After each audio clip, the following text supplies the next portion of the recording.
semua, di video ini kami akan memberikan kalian informasi tentang kerajaan Islam di Nusantara, yaitu Kerajaan Ternate dan Kerajaan Tidore.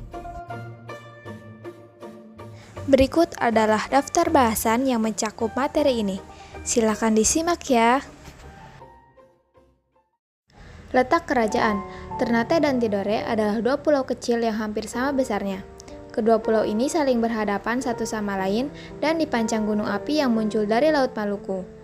Kedua kerajaan terletak di sebelah barat Pulau Halmahera di Maluku Utara. Pusatnya masing-masing di Pulau Ternate dan Tidore, tetapi wilayah kekuasaannya mencakup sejumlah pulau di Kepulauan Maluku dan Papua. Pulau Gapi, kini Ternate, mulai ramai di awal abad ke-13. Penduduk Ternate awal merupakan warga eksodus dari Halmahera. Dari persaingan yang berada di Kerajaan Ternate Tidore, menimbulkan munculnya dua persekutuan yang disebut dengan persekutuan dagang. Masing-masing kerajaan menjadi pemimpin pada persekutuan tersebut, yakni Kerajaan Ternate dikenal sebagai pemimpin Uli Lima, yaitu persekutuan lima bersaudara, meliputi Seram, Ambon, Bacan, dan Obi. Kerajaan Tidore dikenal sebagai pemimpin Uli Siwa, yaitu persekutuan 9 saudara, meliputi Jailalo, Halmahera, dan Papua. Awal berdirinya kerajaan. Kerajaan Ternate bermula dari keberadaan 4 kampung yang masing-masing dikepalai oleh seorang kepala marga atau momole. Kemudian 4 kampung tersebut sepakat membuat kerajaan, tetapi kala itu raja dan rakyatnya belum diketahui agamanya. Setelah dilakukan musyawarah, para momole sepakat menunjuk Momole Siko sebagai raja dan resmi menjadi raja pertama kerajaan Ternate dengan gelar Bab Masyur Malamo tahun 1257. Pada abad ke-14, di daerah Maluku Utara berdiri Kesultanan Ternate dan Kesultanan Tidore yang terkenal akan hasil rempahnya dan harganya yang tinggi membuat rakyat di Maluku makmur. Pada pertengahan abad ke-15, kegiatan perdagangan rempah-rempah di Maluku makin ramai. Banyak pedagang Jawa, Melayu, Arab, dan Cina datang ke Maluku untuk membeli rempah-rempah. Hubungan antara pedagang Maluku dan Jawa pun semakin akrab. Hal ini yang kemudian memudahkan proses penyebaran Islam ke Kesultanan Ternate dan Tidore. Pada awalnya, kesultanan yang dulunya bernama Kerajaan Gapi ini belum bercorak Islam. Agama Islam mulai menyebar pada abad ke-14. Keluarga kerajaan baru memeluk Islam pada masa pemerintahan Raja Kolano marhum tahun 1432 sampai 1486. Awal berdirinya kerajaan.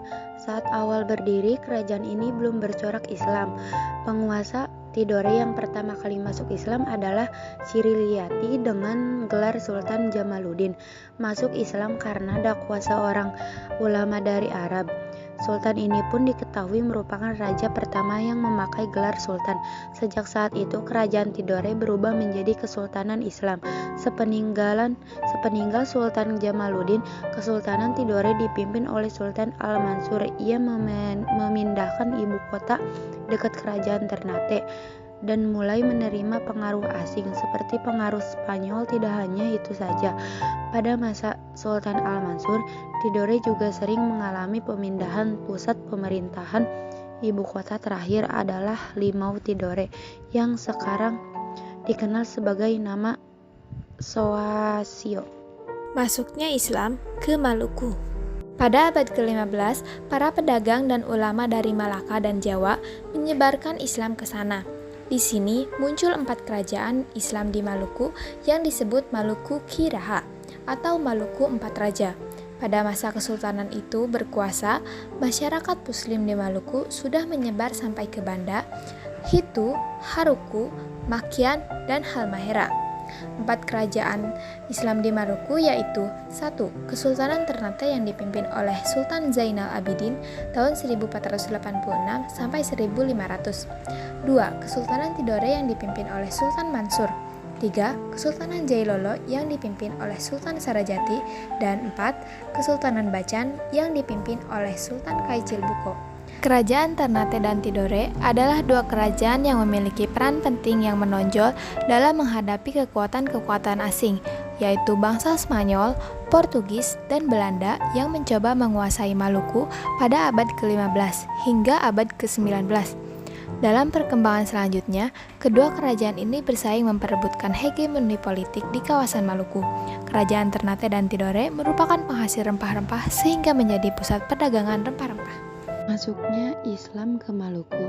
Diperkirakan sejak awal berdirinya kerajaan Ternate, masyarakat Ternate telah mengenal Islam, mengingat banyaknya pedagang Arab yang telah bermukim di Ternate kala itu. Beberapa raja awal Ternate sudah menggunakan nama bernuansa Islam, namun kepastian mereka maupun keluarga kerajaan memeluk Islam masih diperdebatkan. Hanya dapat dipastikan bahwa keluarga kerajaan Ternate resmi memeluk Islam pertengahan abad ke-15. Kolano marhum 1465 sampai 1486.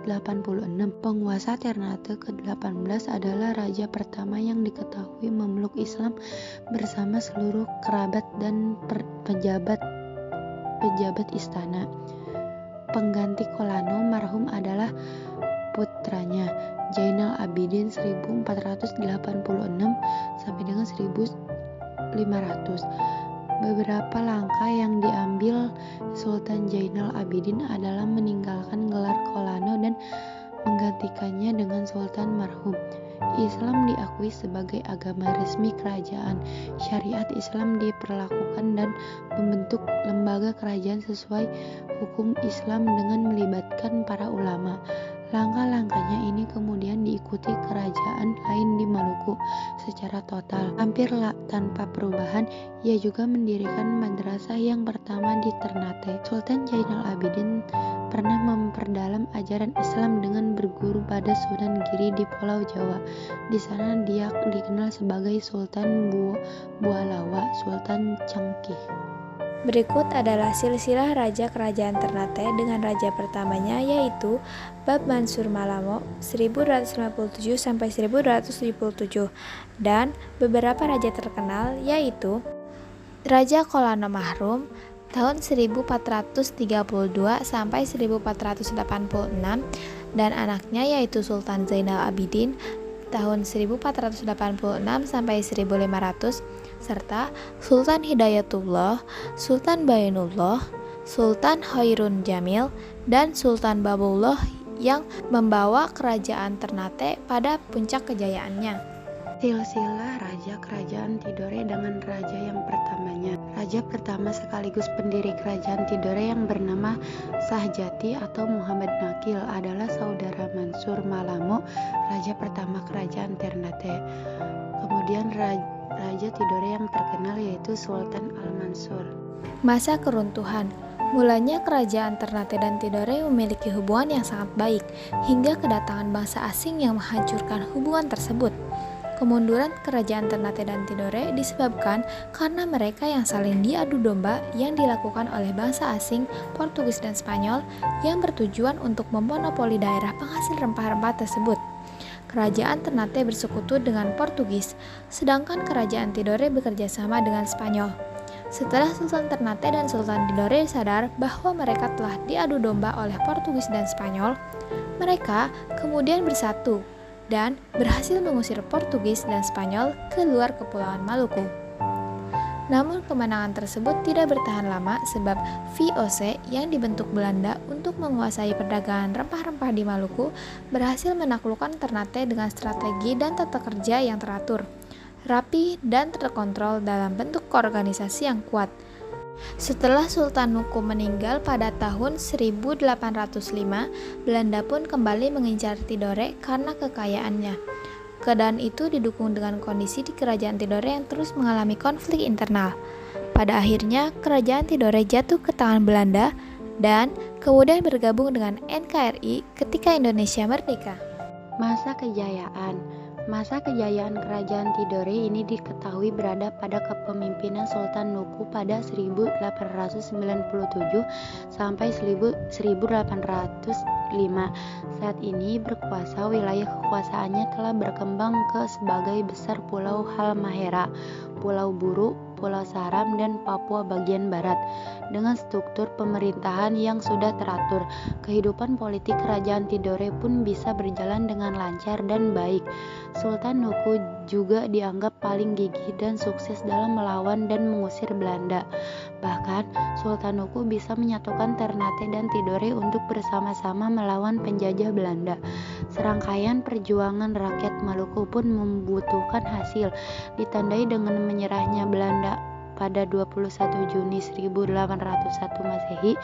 Dengan begitu, wilayah Ternate, Tidore, Bechan, dan Jailolo pun kembali merdeka dari kekuasaan asing. Di bawah kekuasaan Sultan Nuku, kerajaan Tidore menjadi sangat besar dan disegani di seluruh kawasan itu, termasuk oleh bangsa Eropa. Masa kejayaan Kerajaan Ternate.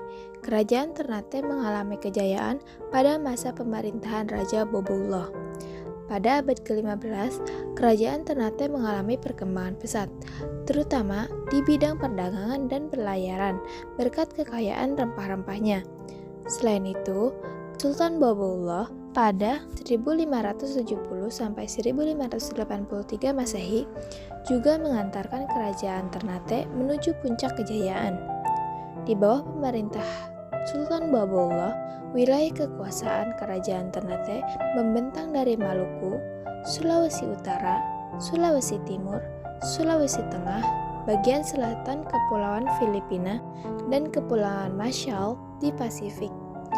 Pencapaian tersebut membuat Sultan Boboullah dijuluki sebagai penguasa 75 pulau yang semuanya berpenghuni.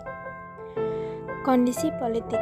Spanyol melakukan persekutuan dengan Kerajaan Tidore. Hal inilah yang menjadi persaingan antara Ternate dan Tidore semakin tinggi dan dapat terjadi perang antara kedua kerajaan tersebut. Untuk menyelesaikan persaingan antara Portugis dan Spanyol, akhirnya pada tahun 1529 diadakan perjanjian yang dinamakan Perjanjian Saragossa. Pada abad ke-17, Belanda datang ke Maluku dan terjadi persaingan antara Belanda dan Portugis. Belanda akhirnya berhasil menyingkirkan Portugis dan kemudian menduduki benteng Portugis di Ambon dan berhasil mengusir dari Maluku pada tahun 1605. Isi perjanjian Saragossa yaitu Spanyol harus meninggalkan Maluku dan memusatkan kekuasaan di Kepulauan Filipina. Kemudian bangsa Portugis tetap di Maluku. Kondisi ekonomi dan keagamaan. Ekonomi. Letak Ternate sangat strategis karena berada di antara Sulawesi dan Papua yang menjadi salah satu jalur pelayaran sekaligus perdagangan terpenting di Nusantara Timur. Bergantung pada bidang pertanian dan perdagangan, Maluku terkenal dengan The Speak Island, menghasilkan rempah-rempah terutama cengkih dan pala yang banyak dicari perdagangan internasional. Maluku menjadi ladang emas dan yang tidak ternilai. Keagamaan. Agama Islam mulai menyebar di Ternate pada abad ke-14 dan keluarga kerajaan baru memeluk Islam pada masa pemerintahan Raja Marhum. Dengan masuknya Spanyol, Portugis, dan Belanda ke Maluku, kehidupan bangsa beragama dan bermasyarakat di Maluku jadi beragama Islam, Katolik, dan Protestan. Kondisi sosial budaya. Kehidupan sosial masyarakat Kerajaan Ternate dan Tidore banyak dipengaruhi oleh para pendatang. Pengaruh Islam juga sangat terasa dalam menjalankan kehidupan bermasyarakat. Setelah kedatangan Portugis dan Belanda, beberapa wilayah Maluku menjadi pusat penyebaran agama Kristen. Kehidupan budaya rakyat Kerajaan Ternate Tidore meliputi aktivitas perekonomian, sehingga tak banyak menghasilkan kebudayaan. Beberapa hasil budayanya adalah Istana Sultan Ternate dan ritual Kolana Uji Sabea. Peninggalan kerajaan yang pertama yaitu Makam Sultan Babaullah. Sultan Babaullah merupakan penguasa ke-24 dari Kerajaan Ternate. Saat berkuasa, Ternate berhasil mencapai puncak kejayaannya. Hingga kini, jasanya terus dikenang oleh masyarakat sehingga namanya dijadikan sebagai nama bandara di Ternate. Keraton Kesultanan Ternate. Peninggalan Kerajaan Ternate yang masih berdiri kokoh dan dikunjungi hingga saat ini adalah Istana Kesultanan Ternate. Lokasinya ada di tengah kota Ternate dan menghadap ke arah laut. Bangunan ini memiliki gaya arsitektur Tiongkok yang dicampur dengan gaya lokal saat ini. Istana tersebut dikelola oleh pemerintah dan dijadikan sebagai cagar budaya. Istana ini sendiri telah mengalami pemugaran, pelestarian, dan pemeliharaan yang baik. Peninggalan kerajaan pada Tokie. Tempat ini adalah istana peristirahatan Sultan Tidore. Lokasinya ada di Kelurahan Sowasio, Kecamatan Tidore, Kota Tidore, Kepulauan pada awal abad ke-20. Istana ini sempat hancur dan dibangun lagi pada tahun 1997 oleh Sultan Diapar Syah, penguasa ke-36 Kerajaan Tidore. Peninggalan kerajaan, Benteng Tahula dan Tore. Benteng Tore menjadi saksi bisu penjajahan bangsa Portugis. Sementara Benteng Tahula dibangun oleh bangsa Spanyol pada 1610.